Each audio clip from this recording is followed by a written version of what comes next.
मुझे पता है नया पाने की चाहत में पुराना छूट जाता है, नया पाने की चाहत में पुराना छूट जाता है। तुझे अपनाऊं तो मुझसे जमाना रूठ जाता है।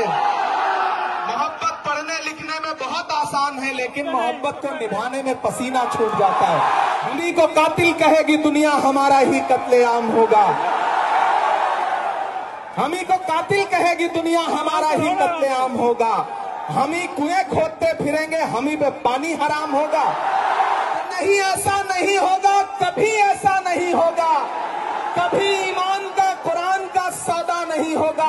हमें तुम कत्ल कर दो शौक से मंजूर है, लेकिन शरीयत के किसी मुद्दे पे समझौता नहीं होगा कि हम आतिशे सोजा में भी हक बात कहेंगे, कुंदन की तरह दहर में ताबिंदा रहेंगे। तारीख बताती है कि हर दौरे सितम में हम जिंदा थे, हम जिंदा हैं, हम जिंदा। आंखों के सामने हजारों की तादाद में, लाखों की तादाद में।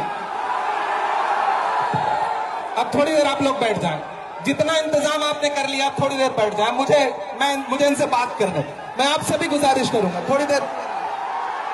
ये सैकड़ों किलोमीटर से आए हुए लोग धूप की शिद्दत पे खड़े हैं, तो इनकी मौजूदगी को सलाम। मुझे पता है नया पाने की चाहत में पुराना छूट जाता है, नया पाने की चाहत में पुराना छूट जाता है। तुझे अपनाऊं तो मुझसे जमाना रूठ जाता है।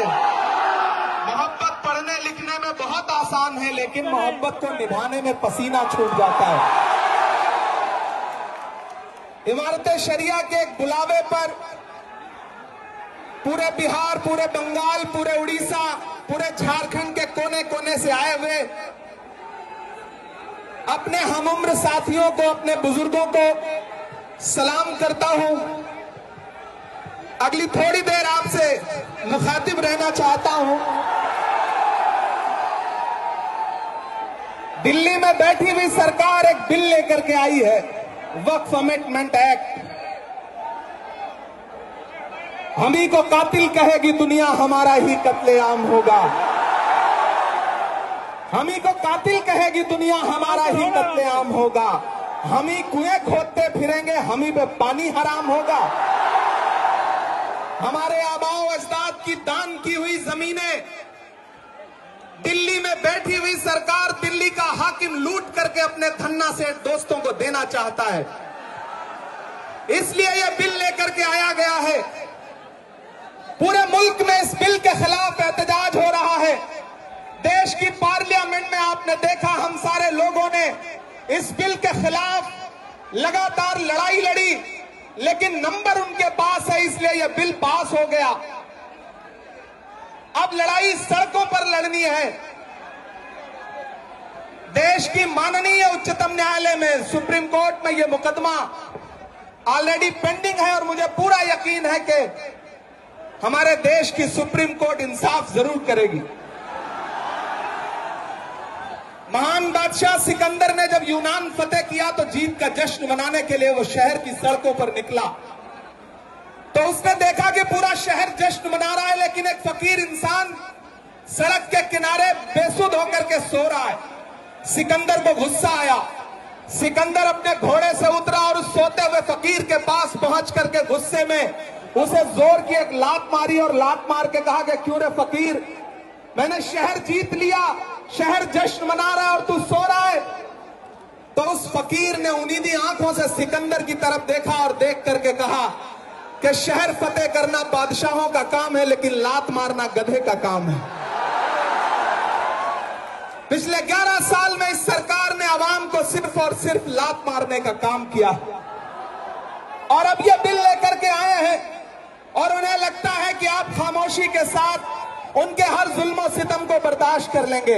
हमें पता है नहीं करेंगे, नहीं करेंगे ना, नहीं करेंगे ना। आपकी यहां मौजूदगी इस बात की गवाह है। मुझे पता है धूप बहुत ज्यादा है, इसलिए हजारों की तादाद में लोग दरख्तों के नीचे किनारे बैठे हुए हैं, वो बीच में नहीं आए।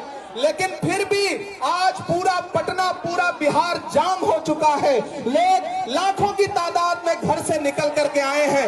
मैं सलाम करता हूं आपकी जिंदा दिली को, आपकी मोहब्बत को।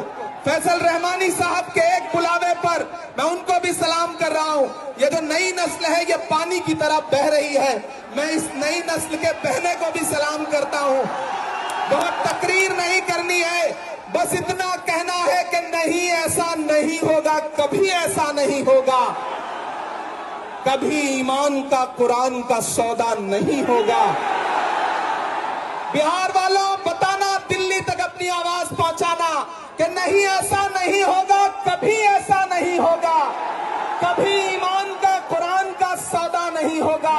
हमें तुम कत्ल कर दो शौक से मंजूर है, लेकिन शरीयत के किसी मुद्दे पे समझौता नहीं होगा। एक आखिरी बात आपसे कह रहा हूं साथियों, आप एक चीज जहन में बिठा के रखना कि अगर ये बिल लोकसभा में आया और इसकी हिमायत में अगर 250 से ज्यादा वोट पड़े, 288 वोट पड़े, तो इस बिल की मुखालफत में लोकसभा में 232 वोट पड़े। लोकसभा में मुसलमान सांसद सिर्फ 24 हैं, तो 200 से ज्यादा इस देश के हिंदू भाई, दलित भाई, सिख भाई, ईसाई भाई जो मेंबर ऑफ पार्लियामेंट हैं, वो लोकसभा में रात के 3:30 बजे तक इस बिल के खिलाफ वोट कर रहे थे और आपसे कह रहे थे कि हम आपके साथ खड़े हैं। ये है इस मुल्क की गंगा जमुनी तहजीब। ये जो लहराता हुआ तिरंगा है, इस तिरंगे में जो आपका रंग है और जो उसके ऊपर अमन का रंग है, भाईचारे का रंग है, उसके ऊपर भी जो रंग है, ये तीनों रंग मिलकर कह रहे हैं कि ये मुल्क नरेंद्र मोदी जी की जागीर नहीं है, ये मुल्क हिंदुस्तान के हर इंसान का है, हर इंसान का है। और हम अपने आबाओ अजदाद की जमीनों को बचाने के लिए, खानकाहों को बचाने के लिए, इबादत गाहों को बचाने के लिए, कब्रिस्तानों को बचाने के लिए जो कुर्बानी जरूरी होगी वो कुर्बानी देंगे। हम सड़कों पर बैठेंगे। मैं सरकार से कहना चाहता हूं कि जमहूरियत अकड़ से नहीं चलती है जिल्ले इलाही, जमहूरियत इस किताब से चलती है। यह जो संविधान है जिसे डॉक्टर बाबा साहब अंबेडकर ने अपने खून पसीने से लिखा था, इस किताब से मुल्क चलेगा, किसी की अकड़ और जिद से नहीं चलेगा। नरेंद्र मोदी जी, आपको यह समझना पड़ेगा कि आप हमारी हिमायत में जो बिल लेके आए हैं, हमें पता है वो हमारी हिमायत नहीं बल्कि हमें बर्बादी का सामान लेकर के आए हैं। आपकी साजिश हम समझते हैं, आपकी मंशा हम समझते हैं और हम इस बिल के खिलाफ खड़े हैं।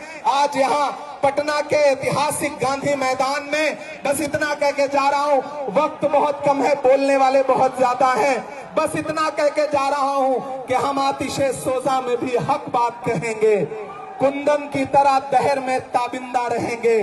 तारीख बताती है कि हर दौरे सितम में हम जिंदा थे, हम जिंदा हैं, हम जिंदा रहेंगे।